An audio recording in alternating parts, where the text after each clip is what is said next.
শুভ সরস্বতী পুজোর প্রাক্কালে সকলকে অনেক অনেক শুভেচ্ছা, ভালোবাসা, প্রণাম জানাচ্ছি। ছোটোবেলা থেকেই আমাদের এই সরস্বতী পুজো নিয়ে একটা আনন্দ উৎসবের মেজাজ চলতেই থাকে। তবে এবার যেটা দেখলাম কার্টুন আকারে মায়ের ছবি, সেটা একদম কাম্য ছিল না।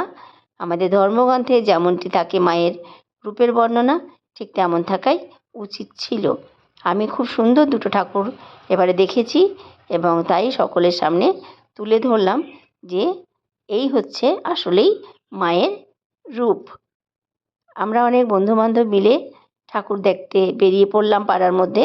ভীষণ মজা করলাম, আনন্দ করলাম। আনন্দ করার চোটেই কিন্তু বলতেই তাদেরকে ভুলে গেছিলাম যে আজকে আমার জন্মদিন। আজকের দিনেই আমি আমার মায়ের কোল আলো করে এই পৃথিবীতে এসেছিলাম। অনেকেই আমাকে উইশ করেছে, তাদের সকলের জন্যই আমি ভালোবাসা শুভেচ্ছা পাঠালাম।